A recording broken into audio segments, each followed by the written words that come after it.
You've been lied to about people your entire life. And the worst part? You believed it. You believed that being kind makes people treat you kindly. That honesty wins trust. That patience earns respect. But look around you. Right now, someone colder than you, sharper than you, is getting exactly what you're still waiting for. They're being listened to while you're being ignored. They're walking into rooms you'll never be invited to. They're living the life you tell yourself is impossible. And every night, you feel that burn in your chest. That same silent question, why not me? I used to ask for it too. I used to think I was doing everything right. Working harder, being fair, staying loyal, only to watch people half as capable step over me and rise higher. That's when I realized the brutal truth Machiavelli wrote centuries ago. Men are ungrateful, fickle, false, cowardly, covetous. The world doesn't reward goodness. It rewards leverage. It rewards perception. It rewards those who understand the real rules. You were trained to follow the surface rules. Be nice. Wait your turn. Prove your worth. Meanwhile, others were learning the hidden laws of power. The ones nobody teaches in schools. The ones leaders whisper about behind closed doors. They knew when to lie and when to charm. When to appear generous while secretly calculating. When to show loyalty. And when to betray without hesitation. And you were building apologies for existing while they were building empires. But here's the shift. The game isn't against you. You're just playing the wrong version of it. And in the next few minutes, you're going to learn 5 ruthless truths about human nature that will change everything. These aren't theories. These are weapons. Sharp, tested, designed to cut through illusion. By the time you finish, you'll understand why most people lose before the fight even begins. You'll see the patterns behind betrayal, manipulation, and ambition. And most importantly, you'll know how to turn them to your advantage. No more blind trust. No more begging for respect. No more asking permission from people who will never give it. From today forward, you don't play the victim of human nature. You master it. You bend it. You make it serve you. Now, before we begin, I want you to burn this into your mind and type it in the comments so it sticks. I see the truth. I will not be used. Say it. Write it. Claim it. Because once you step into these 5 truths, there's no going back. The first lie you were taught is that trust is the foundation of human connection. That people deserve the benefit of the doubt. That loyalty flows naturally when you give it first. It sounds beautiful, but beauty blinds. Here's the truth. Trust is not a gift. Trust is a weapon, and whoever controls it controls you. Machiavelli said, men are less hesitant about offending one who makes himself loved than one who makes himself feared. Why? Because affection is soft. Fear binds tighter. Fear lasts longer. Fear makes betrayal dangerous. Think about the people around you, your friends, your co-workers, even your family. How many of them would still be loyal if there were no consequences for betraying you? How many would stay true if they had everything to gain by stabbing you in the back and nothing to lose? That's the truth you've been avoiding. Trust isn't real. It's conditional. It survives only when the balance of power makes betrayal costly. Let me give you a story. A man I once knew worked at a powerful corporation. Brilliant, disciplined, loyal to a fault. He believed his boss would protect him because he had given years of service, never once complaining, never once faltering. But when the company needed a scapegoat, his loyalty meant nothing. They fed him to the fire without hesitation. Overnight, his career was ash. And do you know what broke him? Not the betrayal itself, but the realization that the loyalty he believed in was an illusion. His trust had been a leash around his own neck. His superiors tightened when it suited them. That is how most people live, begging to be trusted, blindly offering loyalty, believing that goodness will shield them, but to someone who understands power. That blind trust is just leverage waiting to be exploited. So what's the tactic? Stop offering trust for free. Start controlling it. Here's how. Never reveal everything about yourself. Keep part of your mind hidden. Even from those closest to you. The less they know, the less they can use. Give small tests, subtle ones. Share a piece of information you don't care about. And see where it travels. Watch who talks, who leaks, who bends.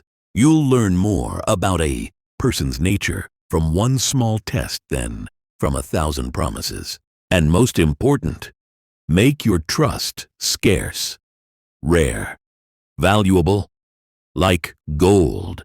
People respect what they have to earn, and they fear losing what they fought to gain. When you do this, you flip the power. Instead of begging for loyalty, you become the one people measure themselves against. They'll hesitate before crossing you because betrayal no longer feels cheap. It feels dangerous.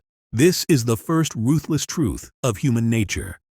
Trust is not a virtue. It's a currency, a weapon, and if you don't hold it tightly, someone else will use it against you. Now, I want you to burn this into your memory, and I want you to type it in the comments. I control my trust. No one controls me. Say it. Write it. Claim it. Because once you see trust for what it really is, you'll never be a victim of it again. The second lie they taught you hums like a lullaby.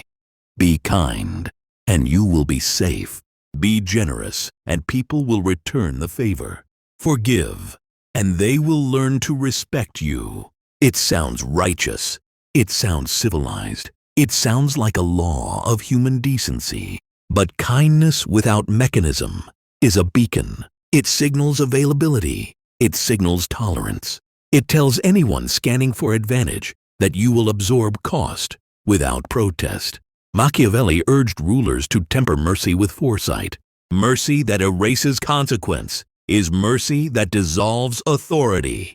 When generosity removes cost, it teaches others to extract value with impunity. Here is the blunt truth. Predators test softness first. They press, they push, they escalate. One unguarded kindness is an open invitation. Once they move through that door, they won't ask if you meant for them to stay. Listen to this. There was a woman. Call her Mira. At work, she smiled early, stayed late, covered for colleagues, smoothed arguments no one asked her to fix. She became the hinge everyone depended on. She's so giving, they said. She's reliable. Management loved it because it cost them nothing. When a leadership slot appeared, Mira assumed the invisible ledger of favors would pay off. Instead, a louder peer stepped in, claimed her initiatives, and framed himself as decisive. He had been keeping a different account. Small, visible exchanges he used to request favors when it mattered. Mira had given freely. He had traded deliberately. When she confronted him, his response was clinical. She had set no terms, attached no consequences. Her generosity had been normalized, turned into an asset the group expected, rather than a choice they respected. The promotion wasn't the loss that stung most. It was the discovery that her kindness had become a resource others mined. That's the pattern. The world will calibrate to your limits. If you offer an endless river, they will schedule you to drown in it. So, what changes? How do you remain humane without becoming a resource to be exploited? Tactic: Institutionalize your generosity. Attach conditions. When you help, make the cost explicit. I'll cover this, provided you take X off my plate. Or, I'll mentor you after you show results for 1 month. Framing favors with prerequisites turns generosity into negotiation, not entitlement. Enforce boundaries visibly. A boundary that isn't enforced is theater. If someone crosses a line, withdraw access, reassign tasks, or correct behavior publicly and calmly. Consequences are the grammar of respect. Apply them, and people learn the dialect. Ration vulnerability. Share what builds connection, not what hands leverage to others. Vulnerability is currency. Spend it where it returns investment, not where it invites extraction. Make generosity performative in a controlled way. Public, ceremonial acts of giving cost you little and multiply your reputation. Private favors should be rare and awarded with intention. When kindness is memorable, it carries weight. When it's automatic, it loses value. Keep a ledger, not for bitterness, but for clarity.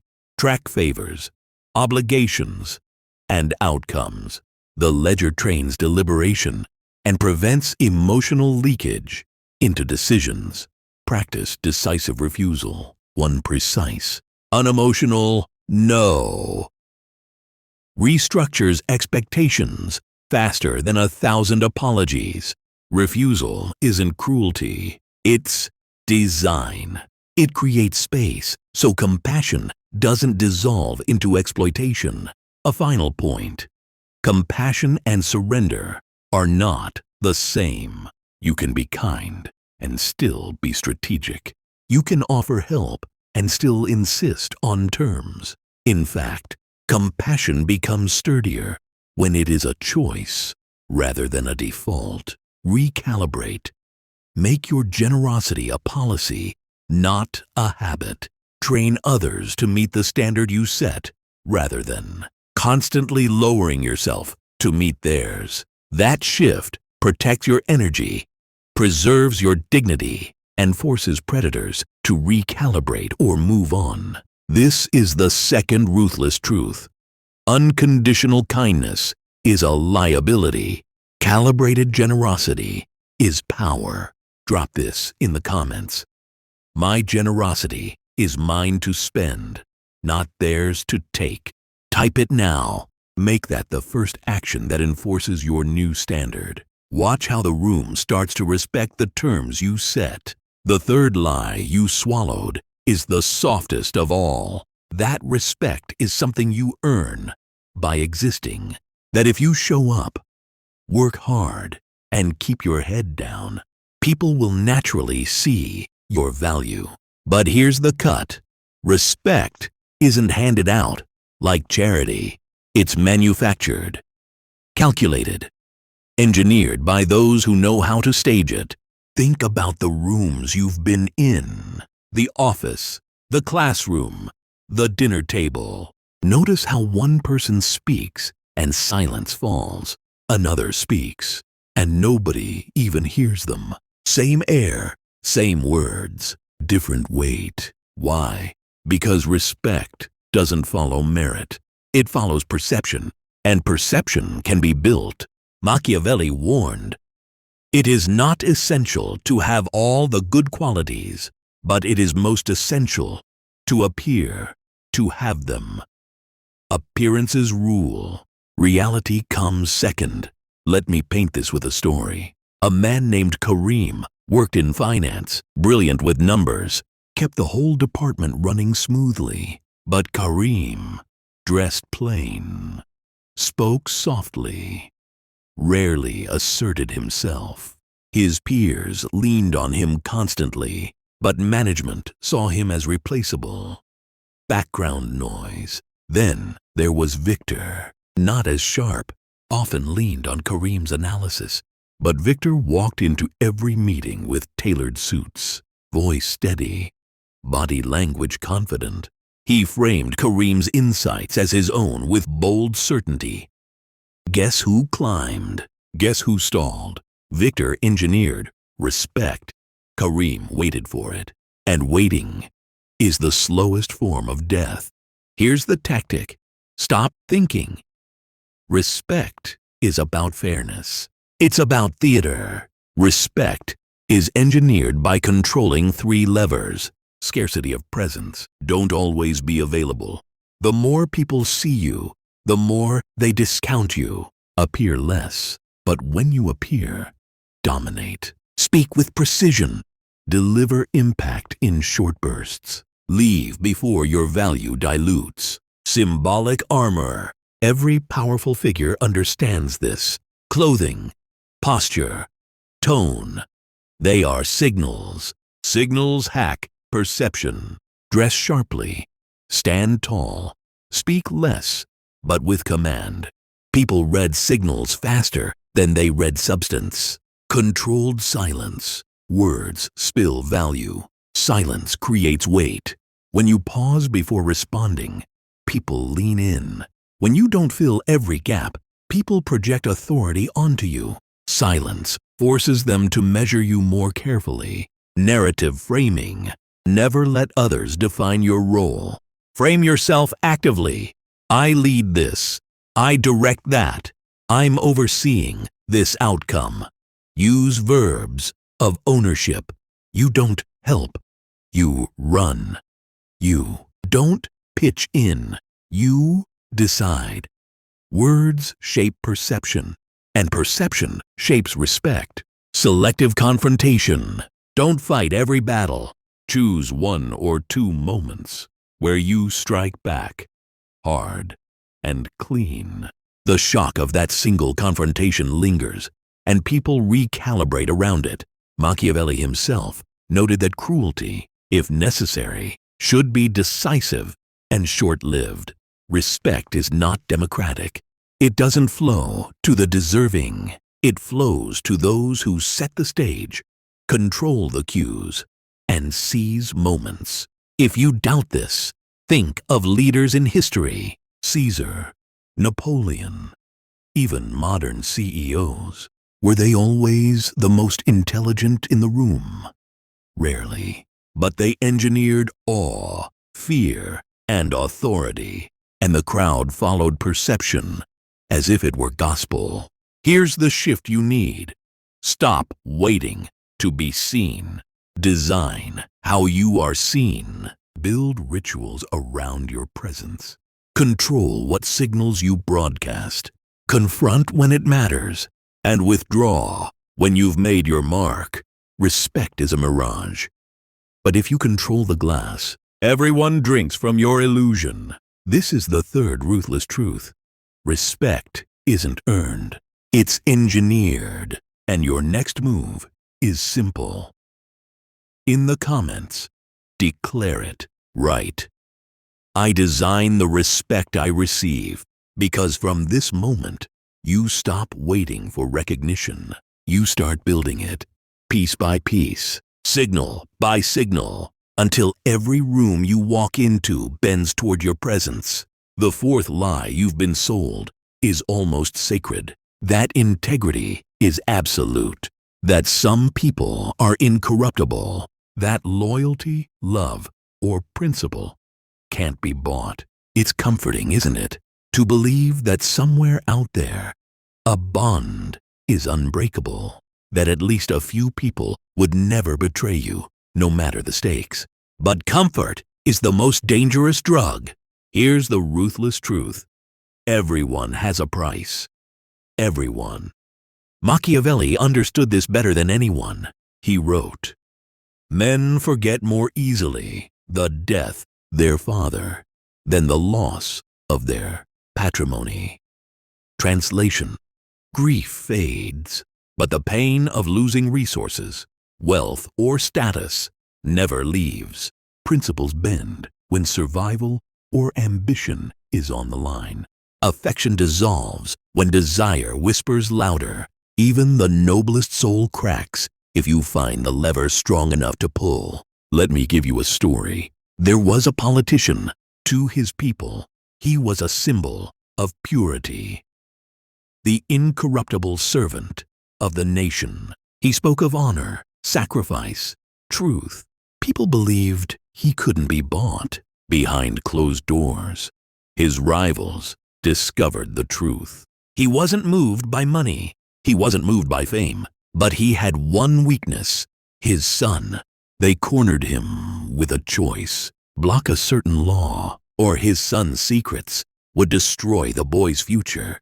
The incorruptible man folded in a single night. Years of public loyalty erased by one lever. Not gold, not power, but family. And that is the anatomy of corruption. It doesn't always wear coins or crowns. Sometimes it wears fear, sometimes love, sometimes survival. Everyone has a price. The only question is, do you know what currency they trade in? So what's the tactic? Profile the currency. Watch closely. Some people light up when praised. Some twitch at the thought of losing status. Some bleed for affection. Some will burn their principles for a single chance at revenge. Learn what matters most, and you hold their strings. Test the edges. Drop small offers. Harmless temptations. See what they nibble at. People reveal themselves in what they can't resist. Never reveal your own price. Guard it like a fortress, because the moment someone knows what currency you crave, they own you. Let people guess, misinterpret, and chase shadows. Mystery is protection. Leverage without overuse. A price once paid too often loses its power. Use pressure sparingly. The fear of exposure is stronger than the exposure itself. Now here's the brutal part. Most won't admit. This doesn't just apply to others. It applies to you. You have a price. Maybe you don't know it yet.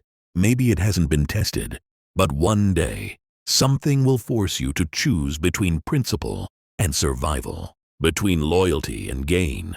If you're wise, you'll know your own price before anyone else does, and you'll design strategies to protect it, because the man who denies he has a price is always the first to be bought. This is the fourth ruthless truth. No one is incorruptible. Everyone bends for the right currency. So I want you to stamp this into reality. Write it in the comments, not for me, but for yourself. I know every price, including my own, because once you admit it, you stop being naive. And the moment you stop being naive, you stop being bought cheaply. The fifth lie they fed you is poetic. That power corrupts, that people are good, until power poisons them.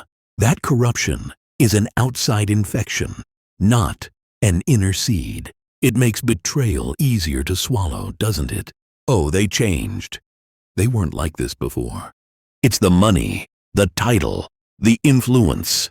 It ruined them. No, power does not corrupt. Power unmasks. Machiavelli understood this.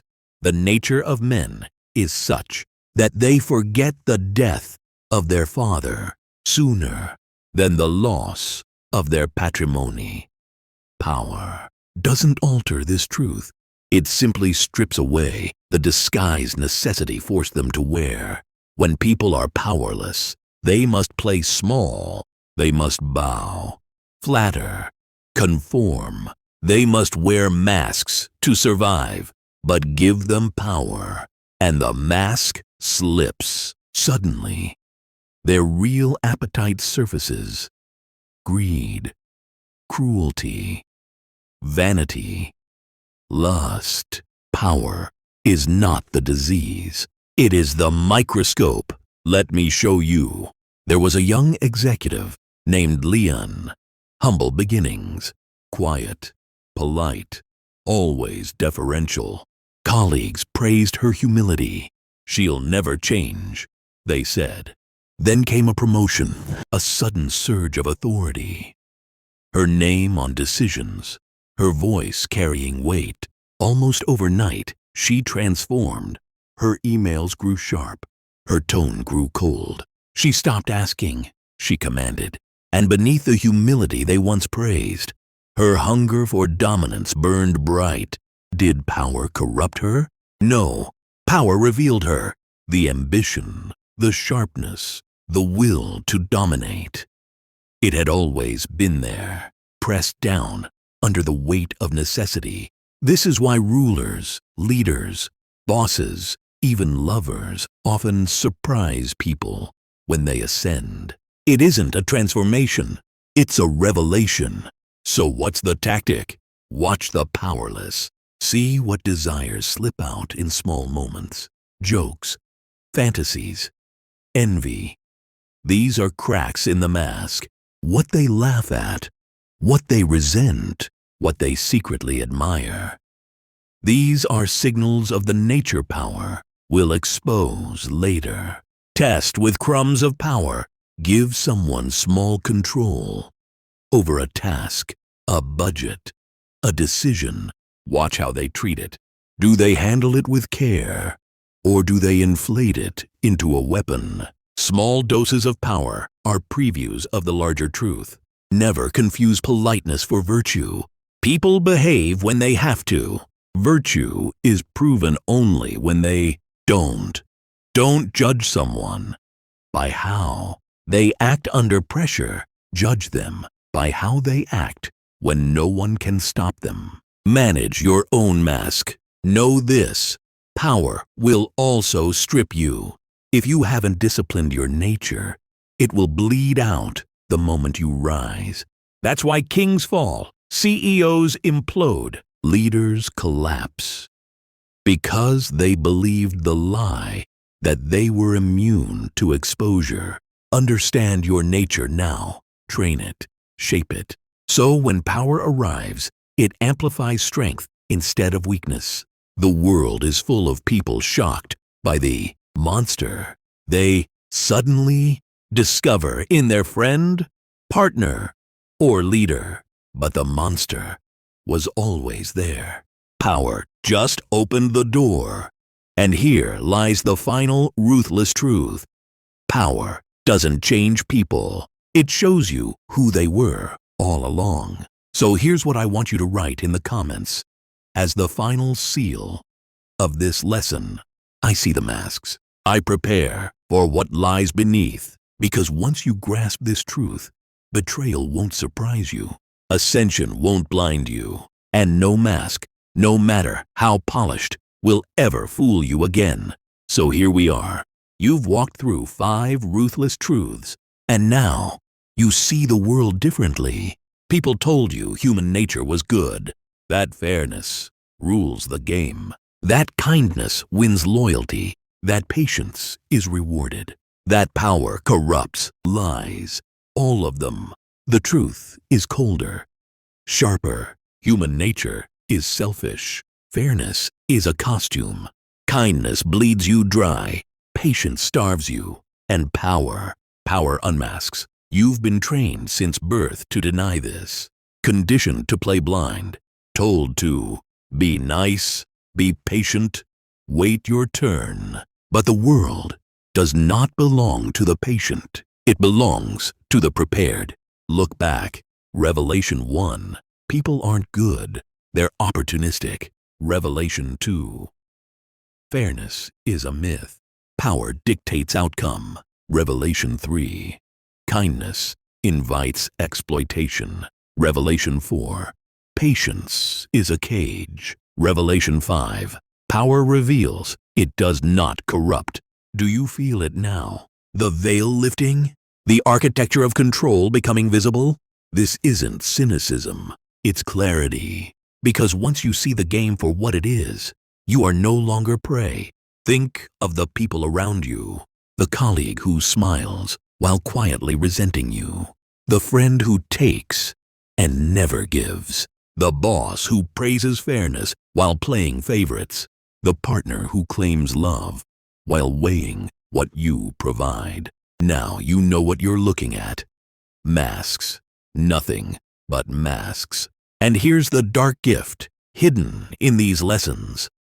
Once you know the truth, you can choose. You can keep playing the old script.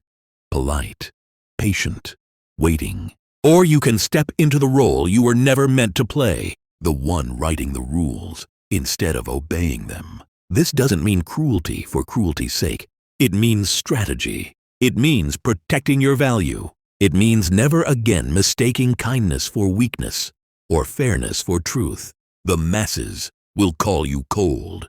They'll call you ruthless. They'll call you Machiavellian, but quietly, they'll respect you because deep down, they know the rules too. They just lack the courage to admit it. So here's what I want from you now. A final declaration. Type it into the comments and let it brand itself into your mind. I see the truth. I choose power. Write it.